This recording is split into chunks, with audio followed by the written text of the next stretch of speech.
All right. Tonight I'm going to share my desktop, and that's going to make InDesign slightly smaller. But the reason I want to do that is because I want to show a couple things, and I may be jumping between applications. And what I typically do is share just InDesign. But I want to talk about a couple things that have come up this week when I was looking at labs and actually student hours or office hours tonight. So we are at week 8, webcast 6. This is our final webcast on multiple objects and transformations. And tonight we're going to focus on transforming objects, which can be really confusing because there's so many different ways to do it. And you're not going to have to remember all the different ways. What you're going to want to do is play around with the different ways so that you can go back and say, okay, this is what's going to work with my workflow and this is not going to work with my workflow. Because I don't use all of them because they don't work with the way I like to work. So there's nothing wrong with not using them. I just want to make sure everybody's aware of the options that they have available to them. Before we jump into that, there was something that I noticed in the Lab 6s that I'm getting back so far. And one of those was actually resolved tonight, and it makes me think that maybe this is the reason some of the others are the way they are as well. On the vector page of the demo file, and I should have left this open from office hours, and I didn't, so I apologize. Let me go back here.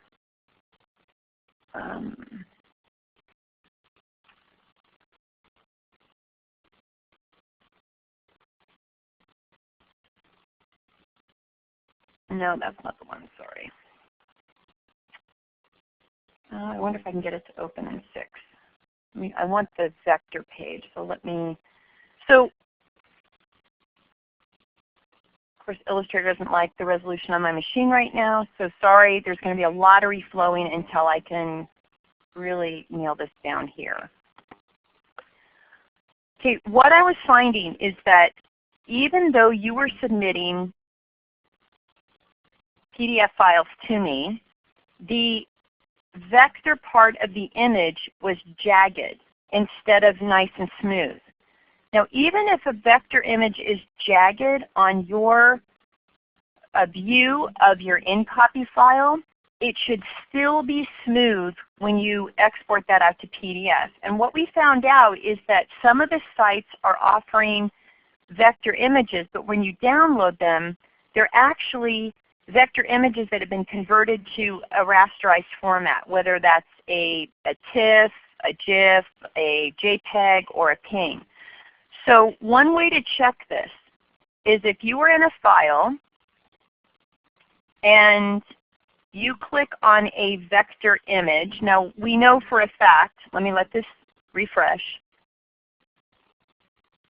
We know for a fact that this chocolate plate here of truffles is not vector. So if I look in my links panel and I go down to that bottom half, you can see where it says actual PPI and effective PPI. If you have Illustrator at your disposal, it's nice and easy to go in and you'll immediately find out if that's vector. But this is one way to check it if you only have access to InDesign. If it says anything about PPI, you are definitely not in a vector image. And I'm going to go now down to the vector image that we're going to be using tonight, which is this cute little seahorse here. I'm going to click on it, go back to my links panel, and the information is different. Now it's giving me a scale, and it's just telling me its size. But there is nothing here about PPI because inherently a vector image has no pixels per inch. So during office hours we looked at some sites and we actually found a site which I downloaded something from, and it actually was not too bad. And I apologize for this guy's tushy here looking at us, but unfortunately that's what's over here on the site. So I hope no one's offended by that. The website is vector4free.com. And as we were scrolling through here, we actually found a few pieces that weren't too bad. Because what my experience is that though you may find lots of really nice photographs that are free, vector images are very hard to come by that have not been converted to another format. So check this place out and try it again.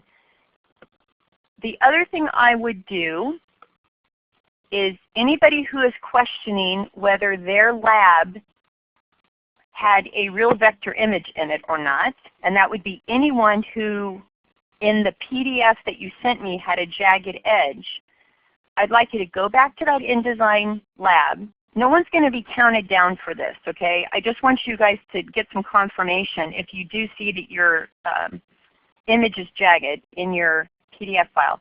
I'd like you to go back to InDesign, click on the image. I'm going to go back to my display performance, and let me see if I can find something here that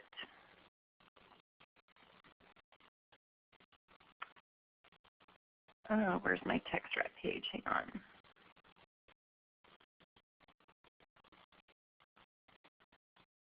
There we go. Let me let this reflow. I'm just going back to our text wrap pages, demo pages. All right, can everybody see? This is extremely jagged around the edges. That is the typical way that an EPS is going to look in InDesign because you have not turned on the ability for InDesign to try to interpret that PostScript code. But if you go to the View menu and choose Display Performance High Quality, that image should immediately respond and you should see a really clean edge. And if you zoom in, it's never going to get any jaggedier. I don't think there's such a word, but it's not going to get any fuzzier. That's not going to be the case with our photos. The more we zoom in, okay, you see how fuzzy this is? That's not going to get any better because I am looking closer and closer at the individual pixels that make up the image. And that's not the case with a vector image. That vector image is not made up of pixels. It is made up of mathematical information. So I'm hoping this is going to help everybody to try to find something. And if you do, go back, insert that into your Sonoma County file, whatever you did it on, and you'll notice that the wrap is going to be a piece of cake because if it is truly vector, it's going to automatically ignore all of the space inside the bounding box that does not have an image. So you're not going to have to fool around with detect edges or a clipping path or alpha channels or anything like that. Okay, let's get going on transformations here. Transforming objects.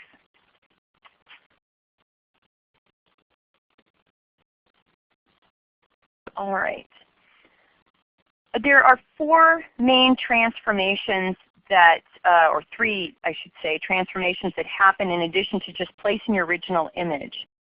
You have the ability to rotate an image, to shear an image, which is slanting an image, and you have the ability to scale an image, which we have talked quite a bit about scaling images. Now the reason I'm using a vector image tonight for most of the demonstration is because I think it's going to be easier to see the impact each of these transformations has on the image. I think when we go down and I use this image here, it's going to be a little bit harder to see that. So I'm using this little seahorse, hoping that it's real clear what's happened. So here is my original. I have just rotated it in a counterclockwise direction. Now it has been slanted or had the shear transformation applied to it. And here I just took the original and I scaled it, which is just a piece of cake. What I find is confusing about transformations is not the transformations themselves, but the fact that we have so many different ways to access the same transformation. So I'm going to try to divide these up into processes and then we'll go back and do a little bit of comparing. We have the ability to transform through tools. So under here, under our ellipse tool, or actually I think by default most of you probably have your rectangle tool selected. So underneath that, to the right of the little pair of scissors, we have 4 transformation tools. We have Free Transform, which is really nothing more than a combination of transformation tools that let you change things on the fly, a dedicated rotation tool, a dedicated scale tool, and a dedicated shear tool.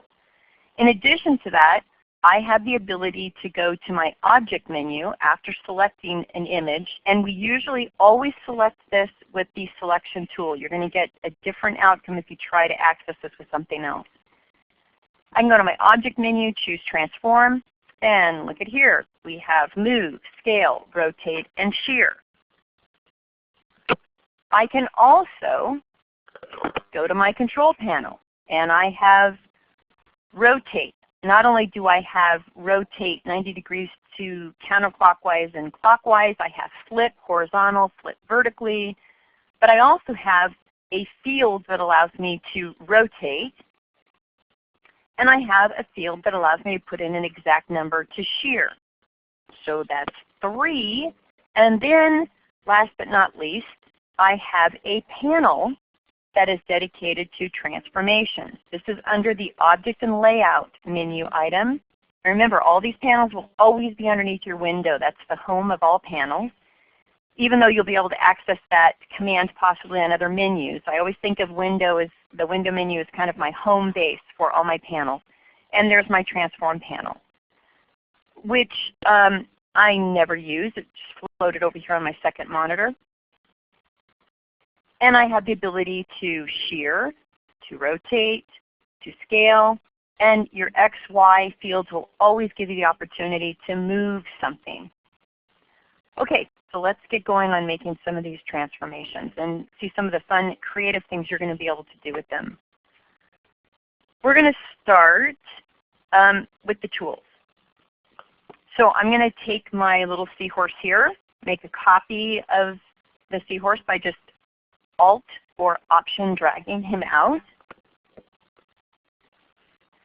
And let's take a look at the first of these. Well, actually, let's come back to the Free Transform in just a moment. Here's my Rotate tool. And immediately I see what looks like a teeny little target up in the corner. And if I click, I can change that target. What I'm setting with this little target is I'm setting my rotation point, my reference point, my proxy point, whatever you want to call it. Think of a piece of paper sitting on a bulletin board, and you put a tack in one corner of it. The rest of the paper is going to be able to rotate around that tack. Hope you guys can visualize that. But where that tack goes through the paper, it's anchored to that corkboard.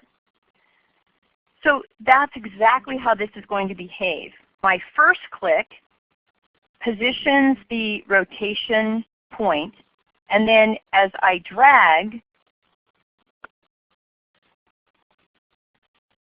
it's going to rotate around that.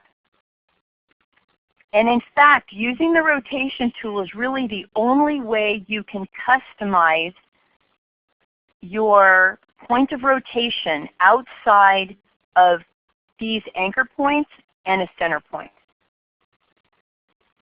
Not only can you rotate around a particular point, that point can be outside of the object itself. So let me just start with rotating right on its tail. I'm going to click right there on the curve of its tail, move my cursor out. And why am I moving my cursor away from the rotation point? It's because the further away I can get, the smoother my rotation is going to be. If you try to rotate really close, it just starts spinning out of control because it's too close to the rotation point and it just doesn't give you that control. So I always move my cursor as far away as I can, and then I'm able to get this really nice, smooth rotation spin. And can you see how it's rotating? Of course, my window's jumping all over the place. Sorry about that. And if I hold my Shift key down, the same properties of restraining apply to rotation. The difference is this is going to pop this rotation to 45-degree increments. You can see it just snaps, but I can't get anything in between. 0, if I go back, 45, 90, 45, 0. I just cannot get that to do anything but 45-degree increments. That's your Shift key. One of the really cool things I like to do with the rotation tool, and let me quickly resize this, is that if you hold down your Alt key when you transform, and let me make sure I have enough room to do this. We'll do a little bit of it too when we get into repeating transformations, but I'm going to set my rotation point away from the seahorse. So see how it's down here? As I start to drag, I'm going to hold down my Alt key, and there's another answer for you. If you hold down your Alt key before you start to drag, it's going to change the rotation. It's going to give you a pop-up dialog asking you to pop in a number. And I don't really want that right at the moment, which means I held down my Alt key before I had started dragging. So I'm going to start dragging, then hold down my Alt key, and what's going to happen is it's going to make a copy of it. And I'm going to undo that, set that rotation point. Can you see how that's rotating around the point away from the seahorse? So when we start doing multiple transformations or repeating transformations, we could create an entire little round collage going around a particular point, which is really kind of fun. All right. I just want to make sure I've covered all of that. All right. The shear tool. Well, actually, let's talk about the scale tool. So the scale tool lets you scale something without having to worry about whether you have both the frame and the object selected. Let me go back to my selection tool. We know that if I drag the corner using my selection tool, if I drag the corner of my frame will get larger, but the image won't. Everybody think hard because you know the answer to this. What key do I have to hold down to size the image and the frame? Right? I have to hold down the Control key on the PC or the Command key on the Mac. And then if I want it to be proportional, I need to hold down the Shift key with it. Well, when you're using the free transform tool or you're using the scale tool, it's like using your control panel. I just grab a corner and I just drag. Now I want to hold my Shift key down because if I don't, I'm going to end up getting the result that I had just a moment ago, and it's going to resize disproportionately. All right? So the scale tool allows me to scale both the frame and the image at the same time. And so as far as I'm concerned, this is not that useful of a tool for me because without having to change tools, I can get the same impact, the same effect by just holding down the Control and the Shift key. While we're on this same point, if you have your selection tool, I can also rotate. If you hover over the corner of an image, and I'm sure some of you have probably done this by accident, it's real easy to do. You get close to the corner you think you're going to resize, and the little arrow turns into a little curve. Let me just zoom in on this a little bit. Unfortunately, the tool itself never gets any bigger when you zoom in. I can rotate this without using any tool or any menu item or the control panel. And I can also get it to snap to 45-degree increments just by holding down my Shift key. There's 45, and if I would have kept going, it would have snapped to 90.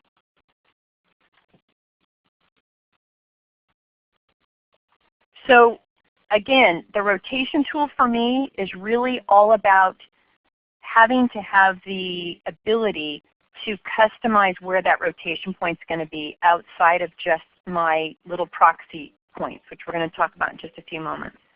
Okay, the shear tool is kind of a strange one.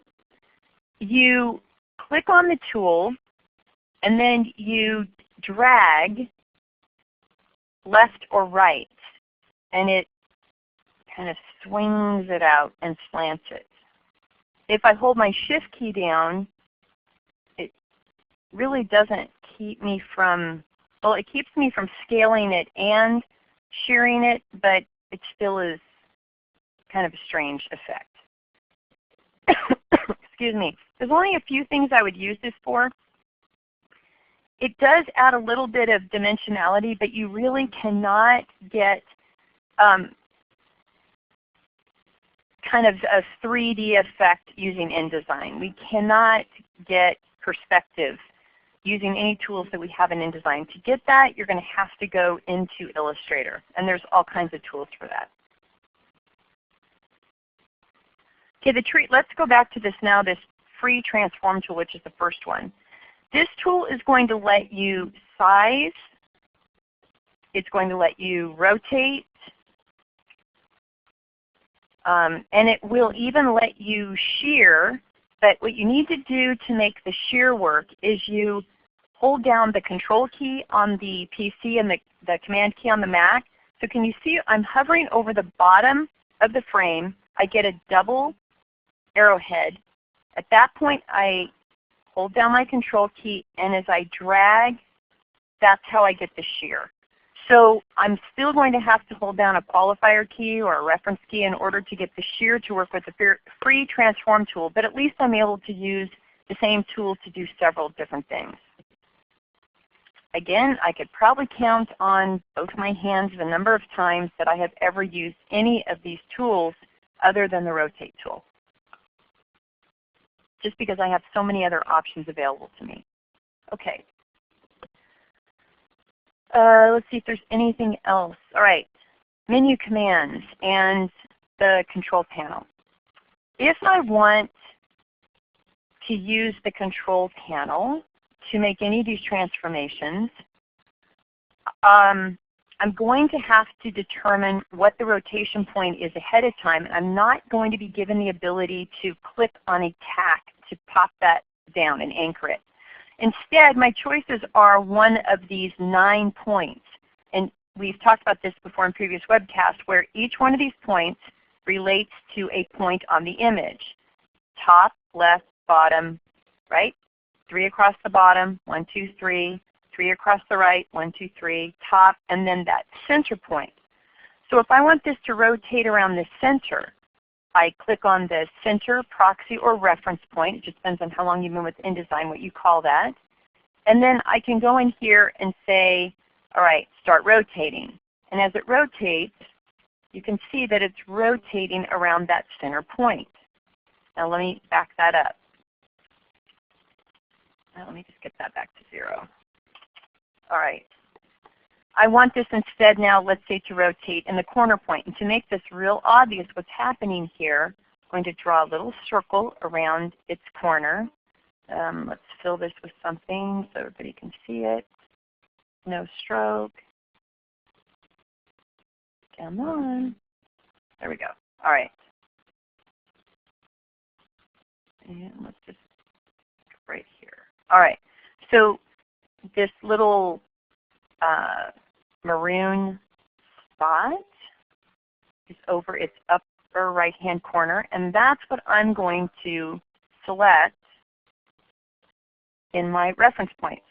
So top right corner, top right corner. And now when I rotate, notice that it's rotating around that spot. Everything is moving except that one corner. Same thing's going to happen if I move that to, let's say, a left-hand bottom corner. I go up to my reference points, click the bottom left-hand corner, and now when let's rotate in a right direction. Oh, you have to go negative to go clockwise. You can see that everything's moving except that one corner. So I think that, I'm hoping that makes that real clear. This is how I'm going to have to be able to anchor a point, and I only have the options that are here. All right, let's get rid of this, and let's just take a look at the sheer dialog. And I'm just going to choose one of these. You can see it'll go to the left or the right. And the bottom is anchored. So let me go back to 0, and let's try to anchor a point at the top and see if it makes any difference.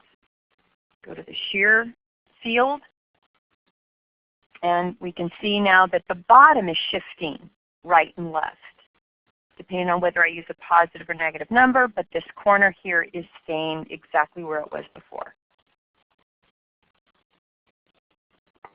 The shear command, I'm going to jump over here just a little bit. I use this for situations where you're trying to do some sort of a reflection. So I took this text, because we can apply these transformations to text boxes as well as images. And I'll just move this over here to the right, get a new clean one. And I flipped it top bottom, but as I clicked the flip, okay, you can see now it edited the original. I want to get that back. I wanted to flip on the bottom, so I'm going to click the bottom center reference point here in my upper left-hand corner. And then when I click flip vertical, I'm going to hold my Alt key down or my Option key on the Mac, and that will make a copy of it. Very easy. I'm going to move it just a hair away from that. And maybe I want to apply a little bit of a slant to that. So let's do that. What are we going to use for this? Let's use our free transform tool. And because I'm on my free transform tool, I have to hold down my control key or my command key. I'm going to pull that just a little bit over to the right. Now to make that reflection a little bit more realistic, I'm going to take my swatch and I'm going to make that a lighter, slightly lighter color. So let me go to my type tool. And I'm going to change the tint from 100 up in my swatches panel to 50%. And I've got something that looks a little bit like a reflection. And you can do this with photographs. You could apply some other effects to make it look a little bit more like a reflection. But other than that, I don't use the shear too often. I do use the flip all the time. And one of the things that's nice about that is, let's say that you get a photo that's facing the wrong direction for you. And I probably shouldn't have chosen the photo I have here because I'm looking at that going, wow, that's not going to be much of a help. So let's take, I don't think any of these are oh yeah, let's do this. I know you guys are probably sick of this photo of this eagle, but it keeps coming in handy. All right. As soon as I have them down here, I'll let this refresh. Okay. Let's say that the bulk of the type was on the right-hand side. And we don't want the eagle looking away from the type. We want him addressing the information. So what I can do is click on the center reference point so that when I flip it, it flips right on itself, and I'm going to flip it left, right, and now the eagle is facing over his right shoulder and no one's the wiser. The other thing you're going to notice is that the P, let me undo that. You see we have a P in a little four corners. It's trying to tell us what has happened to the image, try to give us a record of the transformation. So when I flipped this, notice that the P flipped the other direction. And it's also a lighter, kind of a grungier look, telling me that an edit has been made to the original, from the original transformation of this, or its original position. And if I also turn it upside down, now it's facing the opposite way and it's upside down. And if I flip it, so now I've made 3 transformations on this. You can see the P is trying to follow suit with all of this. It's trying to show me that it's rotated. If I want to clear all the transformations I've made, I can right click on that key. I get a pop-up. The only command I see is clear transformations. And I click, and he goes right back to the way he was when I brought him in. All right.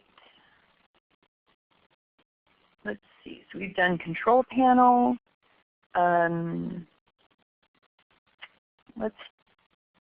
The nice thing about the control panel is that you get to put in exactly the dimension or the number that you want. When you're dragging with a tool, even though you see numbers popping by, and let me just go back and revisit this rotate tool. So, I'm here and I'm rotating, and these little numbers are flipping by, and now for some reason my second monitor is not showing the little numbers attached to my cursor, but I had the darndest time trying to get that to land exactly on a particular number. Sometimes it just doesn't want to do it. But if I'm able to use one of these reference points as an accurate position, I can go in here and just say, I want this exactly 28.5 degrees. And that's exactly what that rotation is going to be. So when precision is at stake, I love using the control panel. And I like being able to put those numbers directly into the dialog boxes. This is going to be similar to our menu command. If I go to my object menu and choose transform, I'm looking at the wrong monitor here, so let's go to rotate. This is also going to honor the reference point, I'm pretty sure. So if I say, again, 30 degrees, and I click, actually if I press my tab key and my preview button is on, I'll get to see exactly what that's going to look like. So let me put a -30 in here. Press my tab key, which remember, a tab key in a dialog accepts the number and then keeps the dialog open if it's a modal dialog. And that's what these are. A modal means you have to deal with whatever it is you're doing while you're still in the dialog. A panel allows you to go in and out without closing it. All right. Notice, I don't know if you guys noticed this, but when I was in that transform rotate, it also allows me to make a copy. So I would have two, the original and then the rotated copy.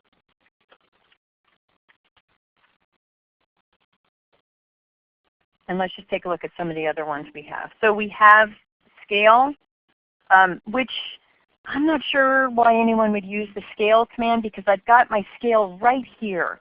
I have my horizontal and vertical. They're typically locked together, so why would I need to take the time to go into a transform command to do that?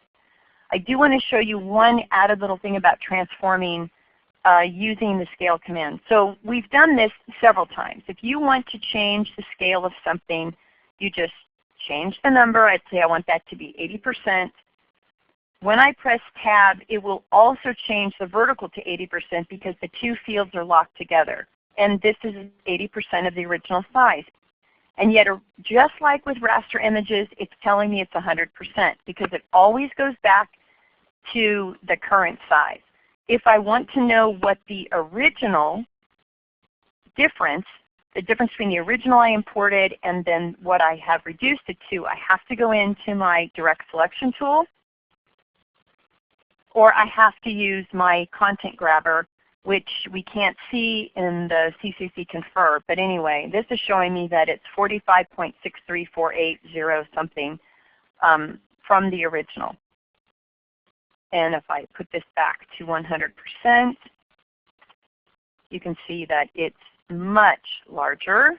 I'm going to go to my fitting command and choose fit frame to content. And you can see that this is even larger than the other seahorses that I have in the file.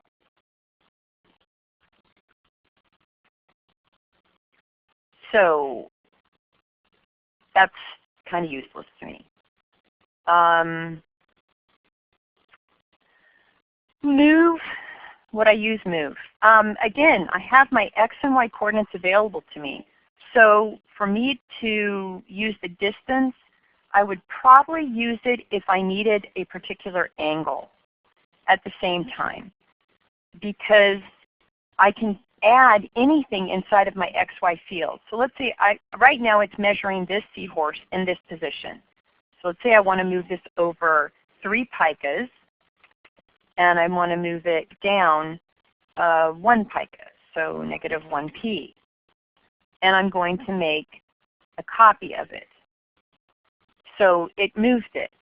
Now, the nice thing about the move command is that it gives me a 0 point to start out with, where if I click on this seahorse, you can see I'm already, depending on where I'm measuring this from, and right now it's measuring it from the center of the seahorse, but I'm going to move it up to the top left corner. Notice that the measurement numbers change because they're measuring it now from the top left corner of this spread.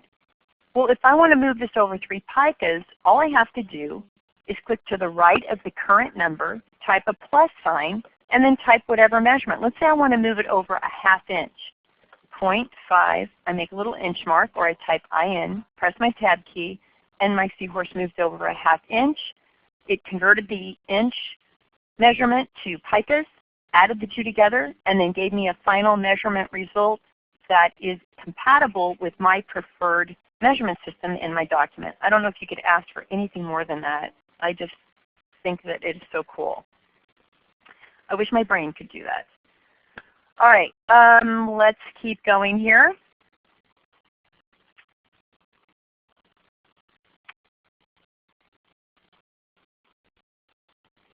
We have our rotate 90 clockwise, counterclockwise. I do use these quite a bit, but instead of using them in the menu commands, again, I really like using these out here.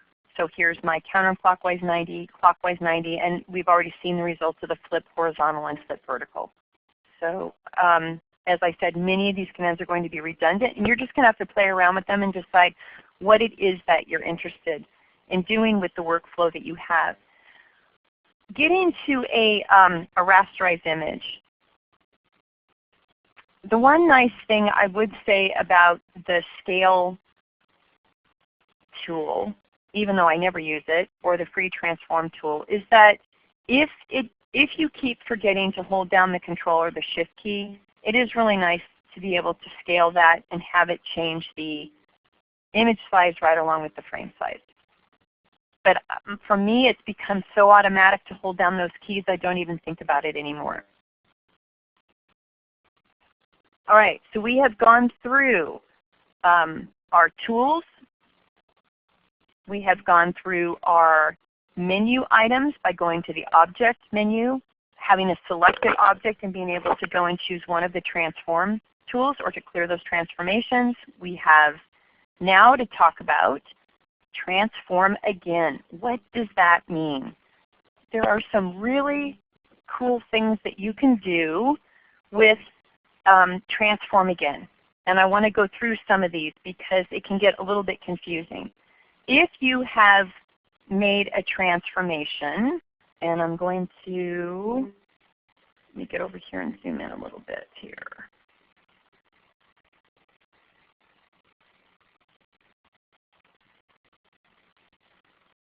All right. I'm going to use this page that I set up ahead of time. I'm hoping that this will make it clear because it took me a few times going back over these transform again. Let's make a copy of this guy again. And let's get our rotation tool. I'm going to do something similar to what I did before. I'm going to set my rotation here below it. And then I'm going to, let's say, that much. All right, so I held down the Alt key as I dragged, made a copy, and if I try to drag again, the rotation point is going to be wrong because it's changing because this is a whole new transformation. But I can go to my object transform again and choose transform again, and it will keep going. Now one of the things that's a little frustrating is the transform again commands have no keyboard equivalents. You can add them if you want to. We have the ability to change keyboard equivalents, to add keyboard equivalents, and we haven't gone over that yet, and I can take a moment to do it. But we do have this one that says transform sequence again, Alt-Control-4. And sometimes if you have not really done a sequence, you can just use that. Nope. Because I did something else, it moved it off. So you're going to have to just, I would have had to keep going with that. So let's try it again, and I can't do anything in between. So here's my first transformation. And then I'm going to go transform again, transform again. And this gets really old after a while. But I think you can see one of the effects that you can get when you're trying to put together something that needs a, like a panorama type thing. There's some really fun things you can do to duplicate and to make sure that these are being duplicated at a very regular interval. And what I would consider doing is, you know that this is a 360-degree circle, right? We all know that a circle is 360 degrees. So what I would do is divide how many objects you want into the 360 degrees, and then you'll get a perfect spacing, because I'm sure it's real obvious here that though these are nicely spaced, I've got this big gap here. And that's because obviously my first drag, my first rotation, was not an even divider into 360 degrees. All right, now let me see if I can show you the difference between transform again individually, transform sequence again, and transform sequence again individually. And please don't try to say that 10 times in a row. Transform again applies the last single transform operation to the selection. So let's say I click on this seahorse and I say, let's rotate you, let's scale you, let's say 60%. And let's do one more transformation. Let's do a shear of 30. All right. I'm going to click now on this moon, and I'm going to transform again individually. And when I do that, all it did was apply the last of the transformations. But let me undo that now, and let me grab this entire group and choose Object, Transform again individually. And we can see all three of these now got the same very last transformation. With that group, I'm going to switch the command now, say transform again, transform sequence again. The sequence is going to apply the last sequence of transform operations to the selection. So what should happen now is it should take the entire selection and apply those last three transformations, which it did. It rotated the group, it sized the group, and it slanted the group as if the three of them were a single object. Undo that yet again. And let's try the last command. Object, transform again, but this time transform the sequence. So again, go back through the transformation steps, but instead of applying it to a group, almost as if it was a single object, take each one and apply it individually. And you can see we get a very different result. Notice that these are all still parallel. So it's taken each one and it's gone through every transformation we applied to the seahorse, but it's applied it to these individually, which is very similar to how Illustrator is able to do things. That's one of the things Illustrator has had forever, it seems like. You can transform a group, or you can transform all pieces of a group, which is really important when you're doing rotation. One of the things that I use this for all the time with one of my clients is every year I have to help put out this enormous budget book. And we have all these graphs and they have callouts. So I have little text boxes, and the titles are too long to put sideways. So we need them vertically and we want them rotated.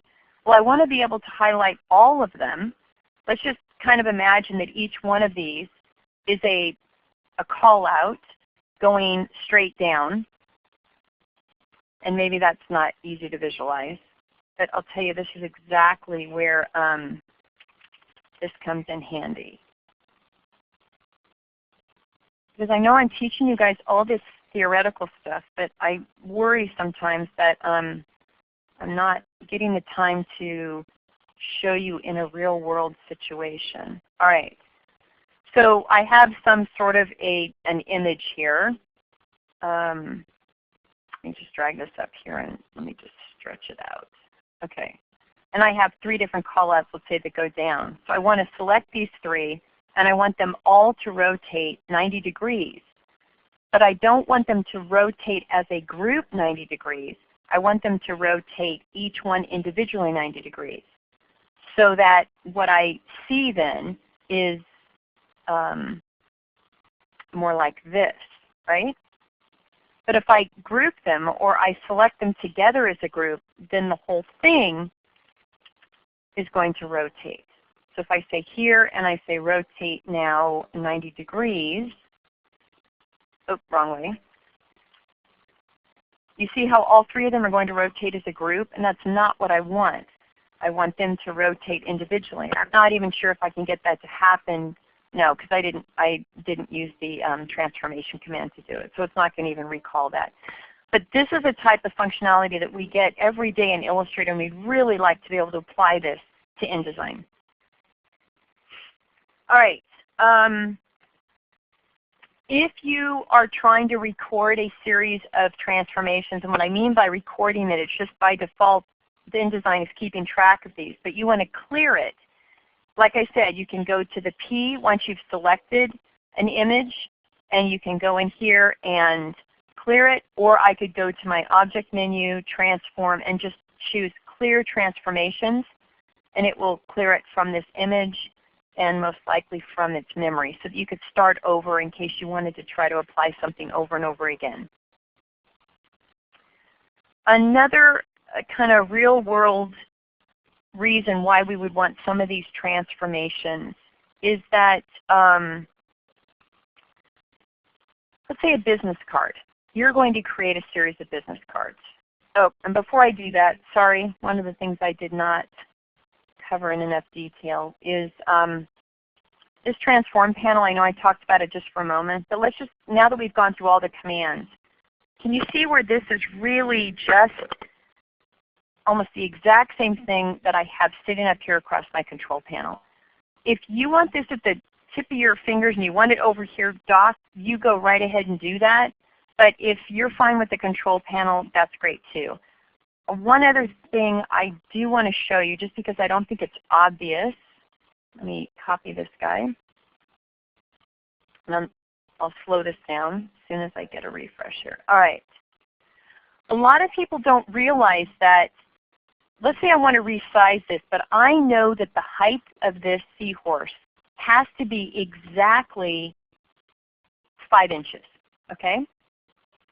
So I think to myself, okay, how am I going to measure that as I'm trying to increase the size of it? I'm going to have to, put it up against a ruler and then start doing my control dragging. What is going to be a fast way of doing it? Well, in the scale box, these fields, you can put a distance in. And because they're linked, it will transform that into whatever percentage it has to be to get it to work. I said I wanted the seahorse to be 5 inches tall, and yet my default measurement system right now is picas. I just noticed there was a question there. And Larry, I'll get right back to that. Let me just check this here. So I'm going to put in 5 inches or an inch mark. Press return. And notice that even though I used a percentage field, I got exactly the size of this frame to be 5 inches. Now the seahorse itself is smaller than that, so if I really wanted to be sure that I'm doing this 5 inches, I would probably bring the frame in a little bit. And then I would try that again. And I get a little bit, he's a little bit bigger now. Okay, Larry, can you keep the box open after copying? Can I keep the box when rotating? You mean using the menu command? No, we can't. And that's one of the things that makes it a little bit more difficult. I'm going to bring this back down in size here. When I'm rotating using the transform command, it's a modal dialog. So that means that I can say copy, but the moment I either choose OK or copy, it closes the dialog. And that's why we wanted for so long the ability to repeat the transform command, and that's what transform again is going to give me. So though I can't keep the dialog open, I can say I want to transform again. It'll always remember the last transformation that I did. You can also, kind of to simulate that, what I could do is, as long as I was okay with one of these reference points, let's say that I'm going to use this bottom left-hand corner here, I can go in here and choose positive. The positive is going to make me go left, negative is going to make me go right. Hold down my Option key or my Alt key as I click the number. Now typically we do this when we want to modify the original, but if I keep doing this, come on. Oh, come on, come on, come on, come on. You did it once, you can do it again. Oh, and it is not rotating. I think it's going right on top of itself. It is. So it's just making multiple copies. That's not going to work either, unfortunately. Which is why I think there was such a clamor of people saying, please would you get this functionality out of Illustrator and give it to us in InDesign. All right, I wanted to show you guys this file. Wow, I only have like 20 of those in a row. I want to be sure that I've got everything here that I said I was going to cover tonight because we've only got a couple more minutes. Let me bring up this file I downloaded. This is a free file that you can get off of any website. What you do is you go up and you look for templates for business cards or for postcards or whatever. And Avery and any of those other big business companies that let you buy the specialized paper, they have free templates. And it used to be that the templates were only in Microsoft Word, which was really difficult. Now you can get them for Photoshop, Illustrator, InDesign, Microsoft Word. There's a ton of them. And just drag down the one that you want. Now the one that I like here has space between 8 cards. And that's because if I'm going to do a bleed, I want that to be able to bleed off and have room to bleed so that I can either peel that business card off or I can use the perforated ones where you pop it basically out of the paper. I've used the peel ones before and I really like them. They're slightly thinner than a standard business card, but they don't have that little rough edge that sometimes happens with the perforations. Now let me open up one other file. I've got this business card that, I mean this is awful you guys, but it's just something I wanted to have to show you how we can get this to work. So let's say that you had a business card and you wanted to print this on a one of these templates. So the first thing I want to do is I want to be sure that all of the items on this card are grouped. So with everything selected, I'm going to either use Control or Command G or go to my Object menu and choose Group.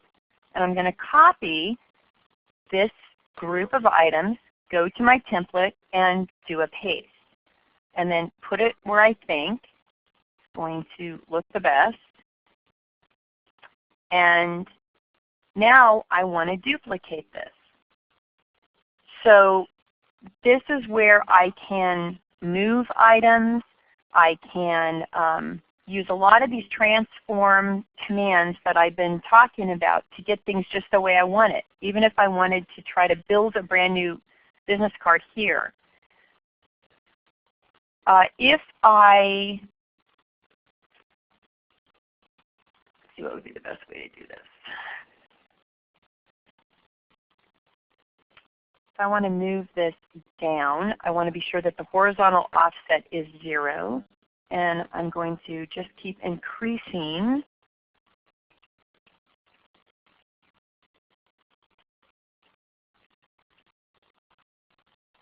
and then I'm going to use copy, and I get 2, and then I can just choose transform again to get a 3rd, and I can transform again to get a 4th.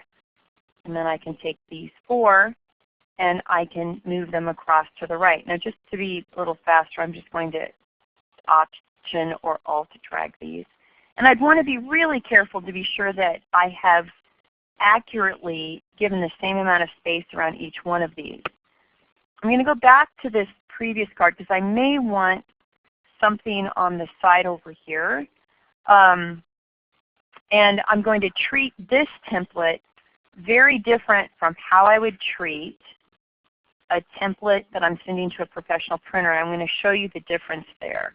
For this one, I might just send this to the back. And let's take a look at this. And I can see that I'm going to have a band, but the band is going to stretch all the way down to make this a little bit simpler for me, but it won't matter because it's going to pop out of this area, right? And if I decided, let's say that I wanted more teapots, we've got all kinds of ways now that we could do that. We know that if we're dealing with a group, we can dive into that group by using our select content command.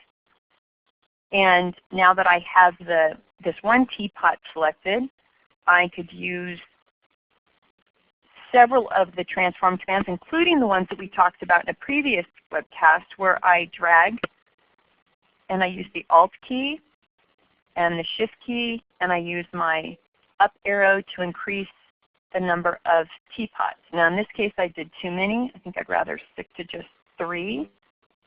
Let go. And now I've got 3 teapots, and I know for a fact that their spacing is exactly even. We know that through live distribution, if I decided that I wanted this teapot, the bottom one, to go a little bit further down by increasing the space between these, I can hold that down, use my space bar, and I'm going to increase the space between them without modifying the shape of any of these. All right, now for this one, where we're just dealing with, like I said, a little Avery thing here. I just want to make sure this is exactly the same distance. All right. We're pretty much good to go. The only thing I'm wasting here is maybe a little bit of my ink in between the cards. But if you're going to send this to a professional offset printer, or you're going to send it to somebody like this to print, this is not how you're going to want to handle it. And I want to show you instead a different way to do this. I would create my one card exactly the way I wanted it. And I would put in my bleed by finding out from Vistaprint or any other place what that bleed is going to be, what I'm going to need. And you can see that in my document here, I'm going to my document setup, I have a bleed of 0.125 inches or 9 points. And let's just say that Vistaprint told me that's the bleed they need in order to provide a bleed for this card. And I'm going to check what it's going to look like by going into my preview, and there we go. A lot of times, all you have to do is give the printer one card. And if you've done it accurately, they have the software for their printers to duplicate that as many times as they need for you to get the number of cards that you want. And Vistaprint is similar to one of these places. But what they're going to need is a PDF that not only provides the extra color around the card, but it needs crop marks to tell the printer how to guillotine these, how to trim these so you get the color to go to the edge, but you get rid of all this extra that you've built in. So I want to just go over this real quickly for a PDF and we're done. File, Export, PDF business card. And I've already done this, so it's just going to ask me to replace it. And what I'm interested in here is marks and bleeds. First of all, if I don't tell InDesign to allow this bleed area to be included in my PDF, by default the PDF crops off anything beyond the edge of the defined page. And the page I created here was the size of a business card. That's one of the free templates that you get. And let me just show you that. If I go File, New Document, and I go to Size, notice that US Business Card, Compact Disc, a lot of these things are already built into here. So I just did a US Business Card. And let me just go back and export this again. All right, so I go to my marks and bleeds. I turn on Use Bleed Settings. And you can see that it's set to P9. And if I just use bleed settings, it's going to give me that extra amount of ink. I'm going to see this, but it's not going to show me exactly where the edge of the paper would be. So I'm going to go up here and say I want crop marks. If they require something else like registration marks or something like that, then you can provide that. They're all automated here. And I go ahead and click Export. Take a look at what this is going to look like. And of course my PDF is really messed up here because it's such low resolution. All right, and there we go. The printer is given the extra ink they need. They have their trim marks so they can effectively trim this. And then they can duplicate this across their system and away you go. So just don't forget, when you are creating something for an offset printer, it's going to be different than when you're just trying to print it yourself on some sort of template paper. And the best thing to do is contact whoever is going to do the printing, and that includes even online places. Just send them a little chat box sometimes. That's all it takes. I've done bookmarks through some of these places, business cards, and they do a wonderful job as long as you're giving them the material that they need. Okay, I am going to be uploading onto the blog a lab that is going to be due at the close to the end of the, in fact, I think this one is due the day of the final. And I don't want you to get too nervous about this, but I want you to start thinking about it. So it'll be uploaded on the blog. It'll be called 3-fold brochure. And I want you to just start looking at it, but more importantly, I want you to go out and just start looking at 3-fold brochures. Look at what you like. I've written this in the instructions, and then figure out why you like it. Why are you attracted to some brochures and some you just go, those are awful, right? This is what we've got to figure out, because if you can mimic and figure out why you liked it, you're going to be able to create a 3-fold brochure that you're going to be happy with, and I'm sure I will too. So that'll be going up tomorrow. Hopefully you guys have gotten some of the emails today that I've posted the slideshow, the photos, in addition to the profile cards, and there's a new category on the blog called student work. So I'm going to just keep uploading assignments. I can't wait to put up Lab 6 as soon as everyone's handed that in tonight. I'll try to get that done before Monday. All right, everybody, sorry for this class going over like it did. I wish everybody a great weekend, and until next time, signing off. Bye-bye.